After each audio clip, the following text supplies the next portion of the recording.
Hey everyone, my name is Aaron the Wolf, and welcome to the second part of the classic Sonic Retrospective.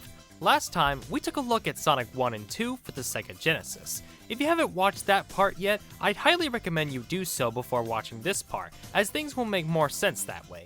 But if you've already seen it, let's continue. Today we're looking at Sonic CD for the Sega CD and Sonic 3 Knuckles for the Genesis. Now, out of all the classic Sonic games, I've definitely played Sonic 1 and 2 the most out of them all. CD and 3, on the other hand, I've only finished maybe 2 or 3 times, so it'll be refreshing to go back to them again. And just in case any of you thought that I was too negative in this first part, you'll be happy to know that I enjoy these games a lot more than Sonic 1 and 2. Why is that exactly? Well, let's find out. I'm Aaron the Wolf, and this is a Classic Sonic Retrospective Part 2.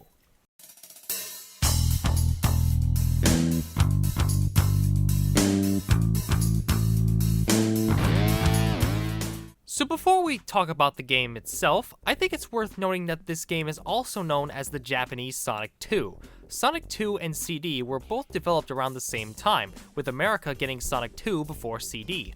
Personally, I enjoy Sonic CD way more than 2, by a landslide in fact. But why is that exactly? Well, right off the bat, the cool animated intro that plays before the game starts, which was actually produced by Toei Animation of anime fame. The opening itself is really well animated, especially when you watch it in this HD release I'm playing. Viewing it on an actual Sega CD, however, well, I guess it could have been worse, but what's with this tacky cropping? Anyway, I personally find Sonic CD to be a much better designed game than Sonic 2, though not without its issues, which we'll get into in a bit. As far as the game itself is concerned, CD simply feels a lot smoother than the previous titles, as it has a better balance of speed sections and platforming sections.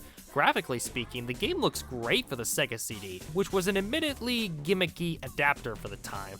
As far as the soundtrack is concerned, there's actually 2 different soundtracks. Both soundtracks are a joy to listen to, and there's a lot of debate which soundtrack is better. I find myself liking the American soundtrack a bit more, but the Japanese soundtrack is still really good. One of the best things about this game are the boss fights, with the exception of the pinball boss with how it takes forever to finish, and the first boss which is easier than drinking a cup of water. The rest of them I found to be very creatively done. My 2 favorites happen to be the treadmill boss and the Metal Sonic fight. Oh yeah, I forgot to mention that. Sonic CD introduces 2 of the Sonic series' most popular characters, Amy Rose, Sonic's #1 stalker, and Metal Sonic, designed by Eggman to surpass the original Sonic.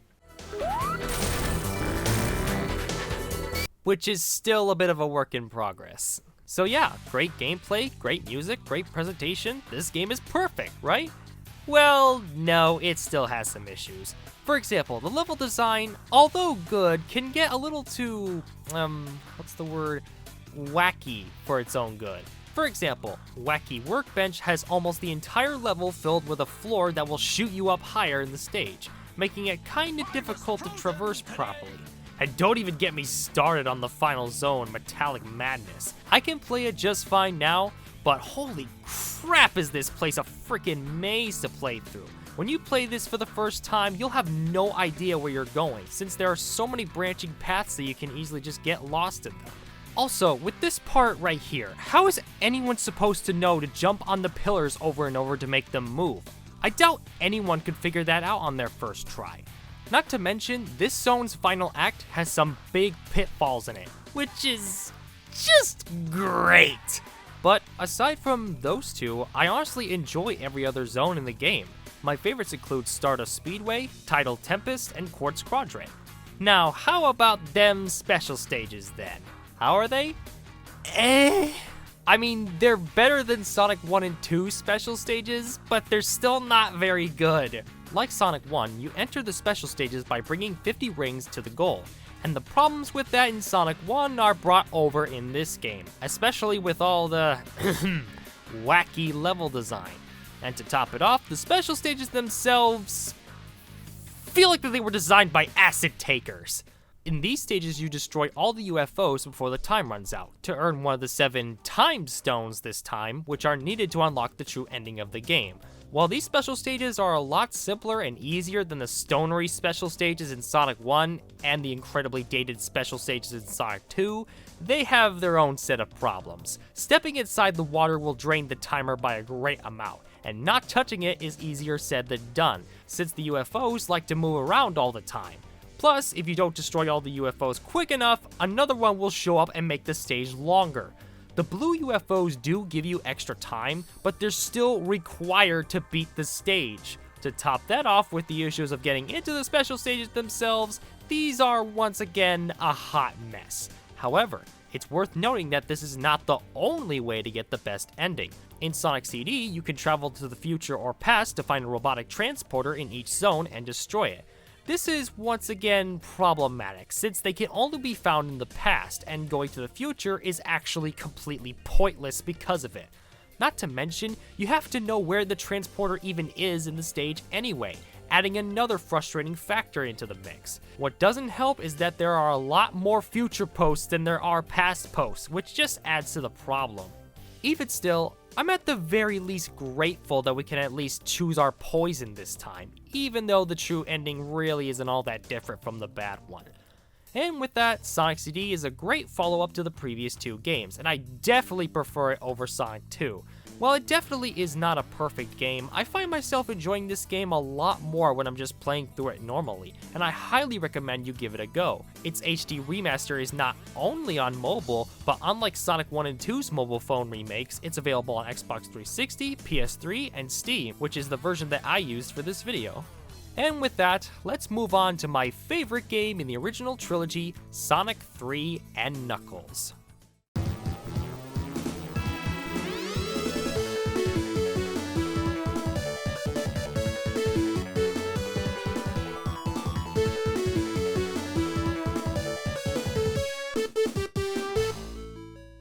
Before we continue, it's worth noting that Sonic 3 and Knuckles has never released an HD remaster of any kind, not even on mobile. As a matter of fact, Sega really seems to be neglecting this game altogether, and I don't really know why, since it's the best game in the classic Sonic trilogy. My guess is it has something to do with the copyrighted music in the game because of some jerk composer or something like that. Regardless, because it never got an official remaster, I went ahead and used the fan remaster Angel Island Revisited for this video. Although you do need an official copy of the game on Steam to play it, I can confidently say that it's the best version of the game, bar none. But I'm getting sidetracked. Sonic 3 and Knuckles is undoubtedly my favorite game on the Genesis. Practically every complaint I had about the previous 3 games is rectified for the better. Thus, I find myself loving this one the most. How does it do that? Well, let's start from the beginning. Graphically speaking, 3 and Knuckles is my favorite looking game on the Genesis as well. Sonic and the gang have never looked better, and the environments are all gorgeous to look at. Another great aspect is the game's ability to tell a story without the use of dialogue, and I'm glad that more people these days are taking notice. Frankly, I would love to see more visual storytelling in the modern games. I don't necessarily want voice acting gone, I just want them to take a few moments to show and not tell. The soundtrack, though second best next to Sonic 2, is still a fantastic listen, especially since, like I said before, this game was the series' composing debut of Jun Senoue, and he has been doing an awesome job ever since. I will always be annoyed that the soundtrack is part of the reason Sega neglects this game so much. God, I hate copyright laws. But you want to know the biggest improvement to Sonic 3? The game now offers a full-on save feature. Thank God!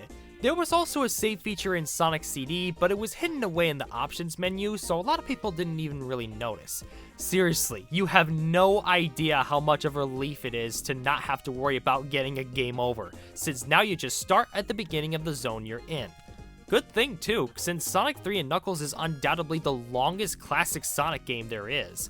Longer than even Sonic Mania, so it would be an absolute nightmare to have to replay 4 to 5 hours of progress otherwise. But that's not the only improvements they've made. The special stages actually don't suck!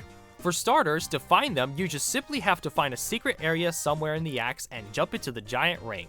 This is such a big improvement since it encourages players to explore the levels in a natural way as opposed to having to do it to even finish the level. On top of that, the special stages themselves are actually playable. Your objective is to traverse a grid, collecting all the blue orbs while avoiding all the red ones. Blue orbs will change to red when you touch them, but fortunately if you make a giant square around some blue orbs, they'll all turn into rings that you can use afterwards. Really, my only complaint when it comes to these special stages is that after a certain period of time, Sonic will suddenly speed up out of nowhere, making the stage a lot harder than it needs to be. And my other complaint is, once again, if you lose, you are kicked out of the stage with no option to try again. Kinda crappy, but I would much rather play these stages again than the terrible special stages in Sonic 2. Frankly, I just think that Sonic 2 as a whole is overrated is what I'm trying to say. But there aren't only Chaos Emeralds you can collect. In the Sonic and Knuckles portion of the game, you can find new, harder special stages to unlock the Super Emeralds to eventually unlock Hyper Sonic. But I suck at those special stages, so I never got them. Bummer. Yeah, I know. And finally, the stages themselves are such a blast to play through for the most part. I mean, I do kinda dislike Sandopolis Zone for being such a maze to traverse, but I'd much rather play through that than Labyrinth Zone, Metropolis Zone, and Metallic Madness Zone any day. And can I just say how satisfying it is that after dealing with the god-awful Death Egg robot boss in Sonic 2 to absolutely tear it to shreds as Super Sonic in this game? Because it's very therapeutic. And that's really all I have to say about Sonic 3 and Knuckles. To put it simply, I love this game for how much it gets right, and after all the unfair bullcrap I had to deal with in the last 3 games, it's a breath of fresh air to finally play through it again. If you can find a copy of it, I highly recommend you all play it for yourself. And to anyone who wants to play a Sonic game for the first time and is wondering what classic Sonic game to try, please start with Sonic 3 and Knuckles. I swear you won't regret it. And with that, those are my thoughts on the classic Sonic trilogy. In short, while I do find they're not the flawless masterpieces classic Sonic diehards make them out to be, I can't deny their impact on gaming as a whole. I mean, because of these games, there was a spawn of so many animal mascots. Some were successful, and some were garbage. I know I may seem like I was overly critical about these games, but it's honestly because I care. I care about how I feel about the games people claim to be flawless masterpieces with no problems whatsoever. The classic Sonic trilogy is by no means a perfect collection of games, and I just wish more people would realize that. But don't get me wrong, I have to thank these games for making Sonic as big of a hit as it was back in the 90s. I know there are a lot of other Sonic games on the Genesis I haven't talked about yet, like Sonic 3D Blast, Sonic Spinball, Knuckles Chaotix, and Dr. Robotnik's Mean Bean Machine, not to mention the Game Gear ports of them respectively. But I wanted to focus primarily on the games that started it all. I do have a couple more Sonic videos planned at the moment, but after that, I want to focus on some other games I want to talk about.